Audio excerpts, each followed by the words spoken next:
जय हिंद दोस्तों। कैसे हैं आप सब।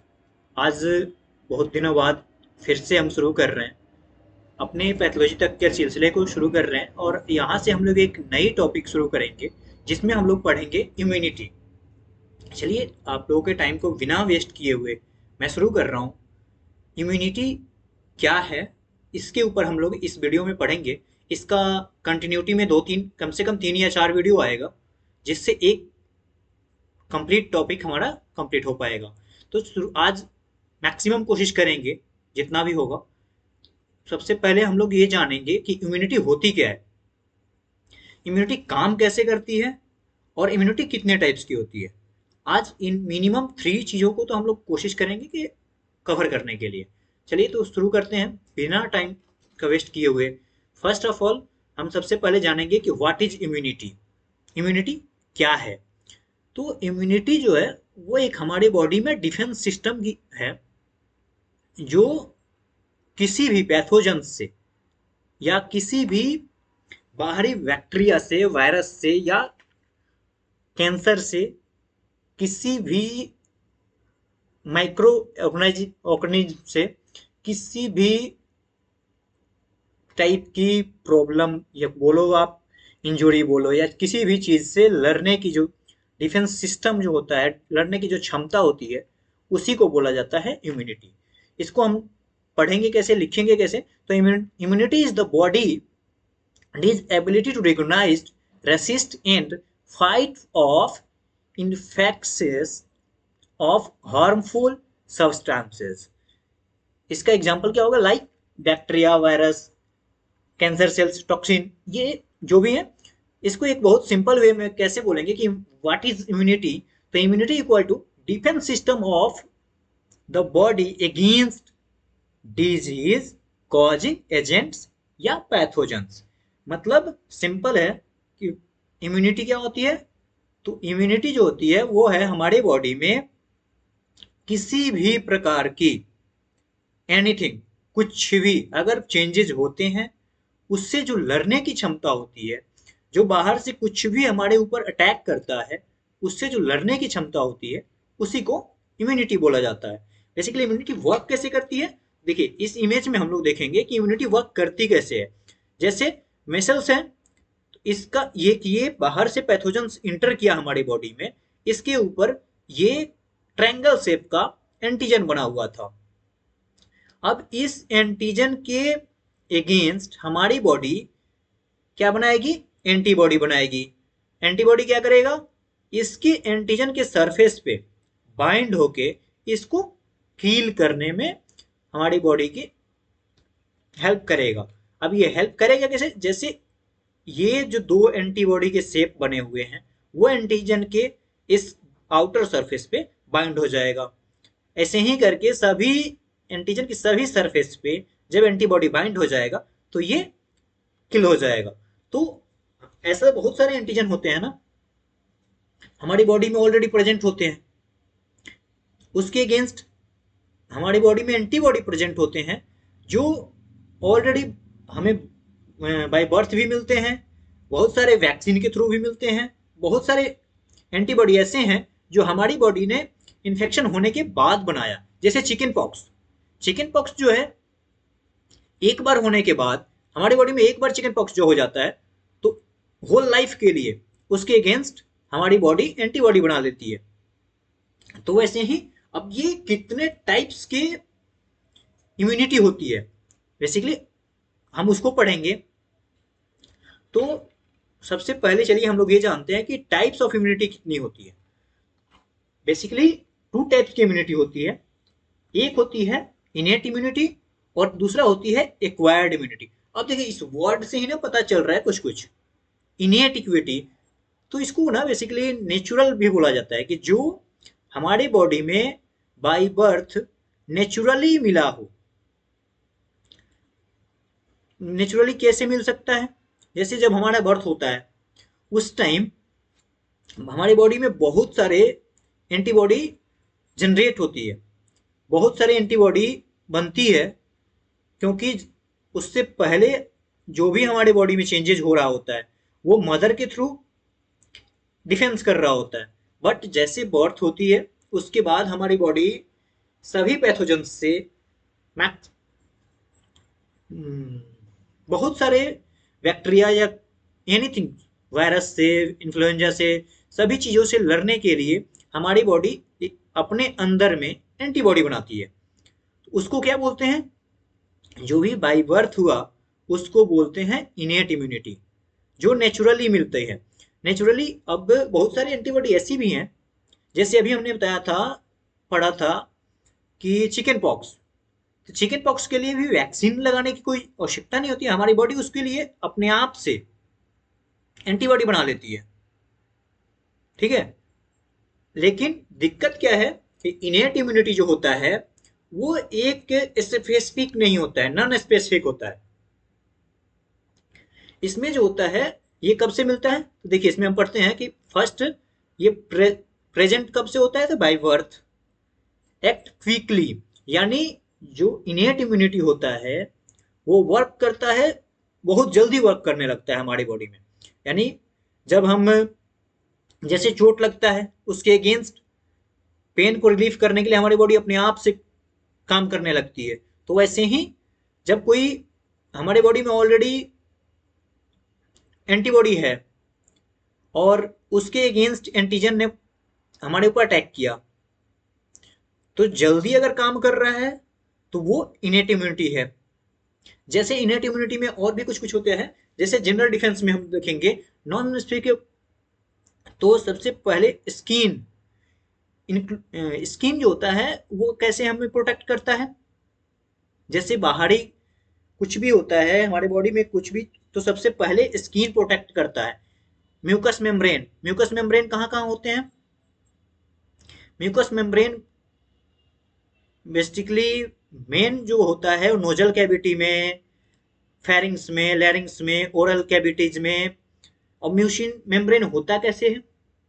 एक जेली फॉर्मेशन होता है जो सेमी सॉलिड आप बोल सकते हैं, या एक चिपचिपा सा एक लेयर होता है जो हमारी बॉडी में प्रेजेंट होता है। इसके बारे में भी हम आगे पढ़ेंगे कि ये काम कैसे करता है, इसमें क्या क्या चीजें प्रेजेंट होती है, ये सब हम आगे पढ़ेंगे। पैथोजेंस, अभी हम लोगों ने उस टाइम से पैथोजेंस पैथोजेंस किया है। Natural killer, natural killer cells कैसे होते हैं? यानी इसमें हमें ऑलरेडी नेचुरल किलर सेल्स कुछ कुछ मिले होते हैं हमारी बॉडी में। उसके बाद इन्फ्लामेशन, यानी हमारी बॉडी में कोई भी इन्फ्लेमेटरी चेंजेज होते हैं तो वो उसके अगेंस्ट भी हमारी बॉडी में एंटीबॉडी बनी होती है। बट कुछ चीजें अब ऐसी होती हैं जो हमारी बॉडी में इम्यूनिटी नहीं होती है, तो उसको बोला जाता है कि एक्वायर्ड इम्यूनिटी, यानी कहीं से हमें एडप्टिव भी बोला, इसको ना बेसिकली एक्वायर्ड को एडप्टिव भी बोला जाता है, यानी हमने किसी चीज के थ्रू लिया है। अब जैसे क्या कैसे ले सकते हैं? तो वैक्सीन के थ्रू, बहुत सारे, जब हमारे जन्म होता है उसी टाइम बहुत सारा वैक्सीन लगाया जाता है, या कुछ कुछ वैक्सीन ऐसा भी है जो बिफोर बर्थ भी लगाया जाता है, मदर को ही डायरेक्टली लगाया जाता है। जैसे इन्फ्लुएंजा वगैरह वायरस का वैक्सीन डायरेक्टली मदर को लगाया जाता है। ठीक है, इसमें क्या क्या चेंज होता है, डिफरेंस क्या है? डेवलप ओवर टाइम, यानी ये कुछ टाइम के लिए डेवलप होता है, स्पेसिफिक टू पार्टिकुलर पैथोजेंस, यानी ये स्पेसिफिक होता है कि एक एंटीबॉडी जो एक वैक्सीन लगाई जाएगी वो सिंगल पैथोजेंस के लिए ही होगा। जैसे अभी मैं लगा था कोरोना वायरस का, हमें टीबी के लिए लगता है वैक्सीन, पोलियो की वैक्सीन है, तो ये स्पेसिफिक एक एक चीज के लिए जो वैक्सीन लगाई जाती है उसी को बोला जाता है एक्वायर्ड इम्यूनिटी। एक्वायर्ड इम्यूनिटी का मतलब सिंपल हुआ, अगर सिंपल भाषा में समझी जाए कि जो भी चीज हमें अपने लेना पड़े, यानी वैक्सीन के थ्रू लेना पड़े बाहर से, उसको हम लोग एक्वायर्ड इम्यूनिटी बोलते हैं। हैज मेमोरी, यानी ये जो होता है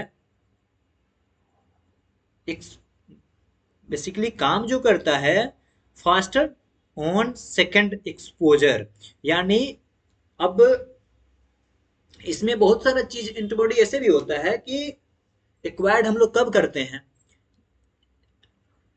जैसे कोई भी पैथोजेंस ने अटैक किया हमारी बॉडी ने, उसके बाद से उस एंटीबॉडी बना लिया।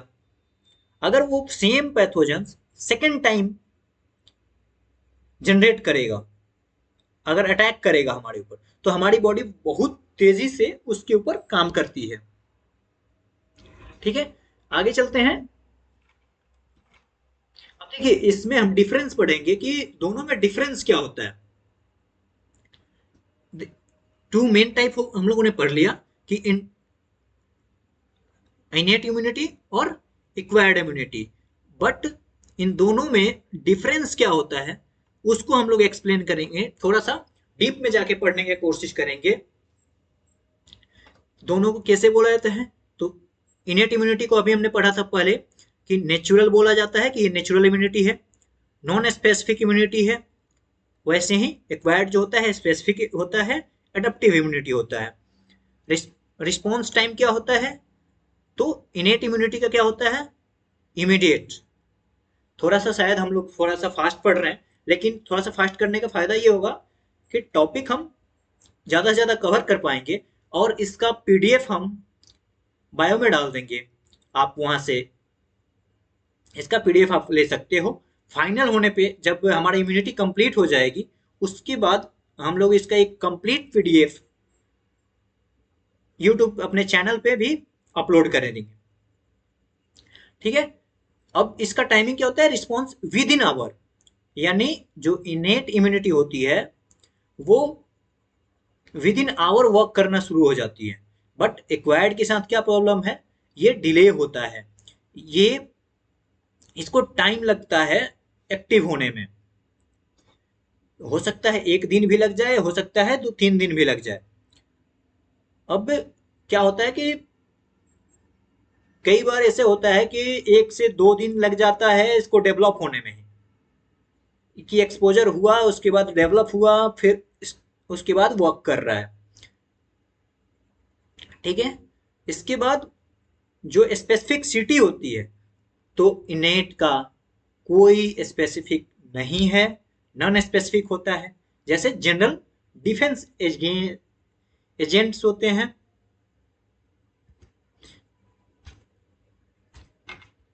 ठीक है, इसके बाद इसका हाईली स्पेसिफिक होता है, यानी ये जो एक्वायर्ड होता है वो फिक्स होता है कि एक सिंगल पैथोजेंस के लिए सिंगल एंटीबॉडी बनी हुई है, तो इसमें कोई भी दिक्कत होने के चांसेस नहीं होते हैं। इसमें बहुत फर्स्ट टाइम में तो इनेट जो होता है वो फास्ट काम करता है, लेकिन जब सेम पैथोजेंस के लिए सेम एंटीबॉडी हमारी बॉडी में बनी हुई होती है, तो उस टाइम में एक बहुत अच्छे तरीका से एक्वायर्ड इम्यूनिटी भी हमारी काम करती है।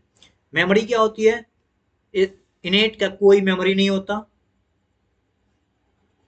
सेम रिस्पॉन्स ईच टाइम, यानी इसके लिए कोई भी ऐसा नहीं है कि आज हमारी बॉडी में कोई इन्फेक्शन हुआ है तो ये ज्यादा काम करेगा, 10 साल बाद होगा तो कम काम करेगा, ऐसा कुछ भी नहीं है। बट एक्वायर्ड के साथ क्या है कि कुछ टाइम के बाद ये स्लो हो जाता है, या कुछ टाइम के बाद कुछ कुछ इसमें ऐसा भी एंटीबॉडी है जो फास्ट भी हो जाता है। इसके एक मेमोरी होता है इसका, इसके पास एक मेमोरी होता है,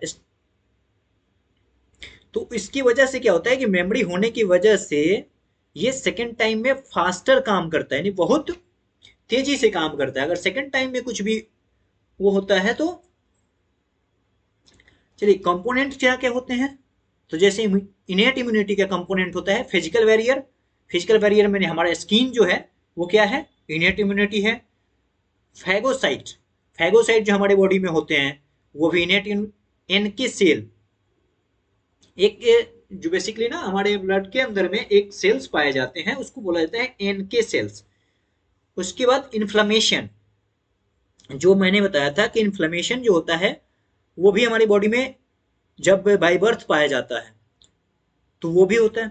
एक इनेट इम्यूनिटी का पार्ट है कंप्लीमेंट सिस्टम, यानी हमारी बॉडी में बहुत सारे ऐसे कंप्लीमेंट सिस्टम है जो हमारी बॉडी के ऑर्गन्स जो है ना वो अपने आप से जनरेट कर रहे होते हैं। अब एक्वायर्ड इम्यूनिटी में कौन सबसे ज्यादा काम करता है? बी सेल, टी सेल और antibodies. First first line and second line, ये दोनों लाइन में डिफेंस का काम करता है, और एक्वायर्ड जो होता है थर्ड लाइन ऑफ डिफेंस, ये थर्ड लाइन ऑफ डिफेंस होता है।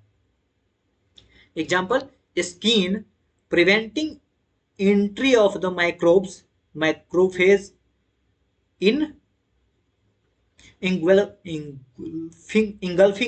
बैक्टीरिया। इंगल्फिंग बैक्टीरिया भी माइक्रोफेज जैसे इंगल्फिंग बैक्टीरिया हो गया, कोई भी इनहेल कर लिया हम लोगों ने, कोई कैसे भी हमारे अंदर चला गया तो उससे जाने से बचाता है। माइक्रोफेजेस जो होते हैं ना वो हमारे बॉडी में कोई भी बैक्टीरिया इन करने से में ही बचाते हैं। बट इसमें कैसे बचाते हैं? एक्वायर्ड में कैसे होता है?